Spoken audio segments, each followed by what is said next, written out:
Severe weather threats ramping up throughout the day today as storm fuel is building in our atmosphere. And the concern lies here for severe weather from the Carolinas to Georgia to Florida. And my greatest concern lies with flash flooding. Hi, everybody. I'm Chief Meteorologist Chris Justice, keeping you posted along the way. We've got a surge of storm fuel. Look at these values here, surging up close to 4,000. Our atmosphere is primed and ready for severe weather. If you can, please let me know where you're watching from right now. Like this video in the comment section. Let me know where you're watching from and subscribe to this channel for updates to these alerts. As they come through today, I will keep you posted and let you know what I'm seeing. So the Storm Prediction Center just let us know that they are possibly going to be issuing a severe thunderstorm watch for this area of the Carolinas, watching it very, very closely right here. And in fact, as we look at the radar, it is beginning to fill in all across the southeast.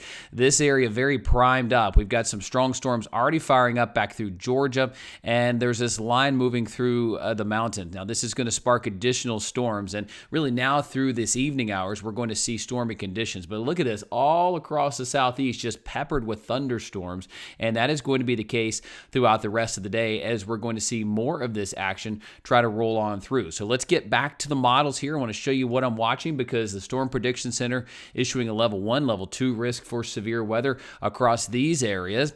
And no surprise here, but tomorrow is a level 2 risk again. We've got a wide area here of severe weather that will be possible. Same setup, same boundaries. It'll be a stormy couple of days here. And look at Friday's threat. It is right there with it as well, as we'll have storm threats trying to ramp back up as we go forward. Let's look at the computer models because the storm fuel is going to stay so high today. Let me flip this model over to the latest one that we have. This gets us into tomorrow, and we see that threshold rebuilding back into the atmosphere with almost 3,000 joules of CAPE, which is plenty for storms to fire back up. Let's show you the timing because we've seen those storms start to bubble up. Look as we go toward 4, 5, 6 o'clock. This area is going to begin to crop up with some storms, and as we go through 6, 7 o'clock, we'll be rocking and rolling. Now, this model showing that the potential is there for these storms to linger into the evening hours. Usually at sunset, you lose some of your available moisture, and that can curtail some of your potential for additional storms. But in this case,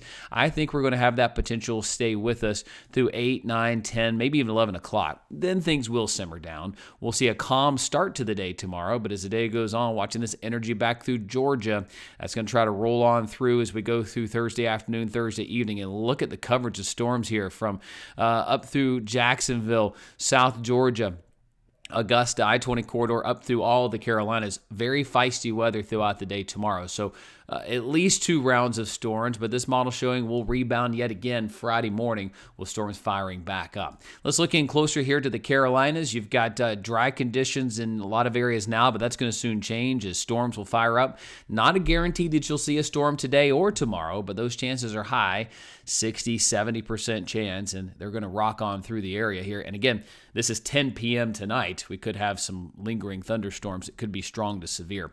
Now, I want to show you what we call the precipitable water. That is a concern that I have here across the area because we have plenty of moisture streaming into our area. This is the water vapor imagery just showing we have very tropical area here across the Carolinas, and especially in this area that has seen a tremendous amount of flooding already after Chantal moved through. We need to pay attention to the fact that some of these storms could produce a significant amount of rain. Let's show you how this will unfold today because the excessive rainfall here outlook does show an area here of the Carolinas with a level 2, even a level 3 high risk, at least a 40% chance of flash flooding anywhere in the Triad. Chapel Hill, Durham got hit hard with Chantal. That area north through Danville into Virginia could have some pretty significant flooding. And then right along the I-95 corridor from, say, Pooler, Guyton, up through the north into the Carolinas, including Charleston, west through Orangeburg into Columbia. These areas have a level 2 risk for severe weather. And yes, folks, we are still monitoring all things in the tropics. We're in a bit of a break right now as far as the tropics are concerned because there's some Saharan dust that's keeping things dry. But the models are still indicating that at this point, being a week out, there is about a 20% chance of something trying to crop up in the Gulf this time next week. Does it show anything strong or severe, anything off the charts? No, but I do need you to stay dialed in on the fact that we could have hurricane season kick into another gear. That would not surprise me. We're going into what will be the highest activity weeks here, August and September. So as we get toward the second half of July, you typically see activity crop up, and that is going to be no different this time. So folks, just wanted to follow this update here for you, let you know severe weather is possible across the Carolinas, Georgia, and Florida today. The Storm Prediction Center considering a couple of severe thunderstorm watches, and flooding is a big concern out of this, as these are going to be slow movers, efficient rainmakers as we call them. They could be putting down anywhere from 1 to 3 inches of rain in a short period of time. I will keep you posted here, folks. Again, if you're new to this channel, thank you for watching. It's a passion of mine to be able to tell you the weather on television and online. I love being able to help so many people plan and arm you with the information that you need to protect your family when it comes to severe weather, because, hey, we've had no shortage of that in the past couple of days, and my prayers are with everyone in Texas, in North Carolina, in New Mexico, with the significant flooding that we've had here recently. Just devastating, heartbreaking video and stories that we're hearing coming out of those states. Okay, folks, I will keep you posted along the day. We'll live track these storms as they form.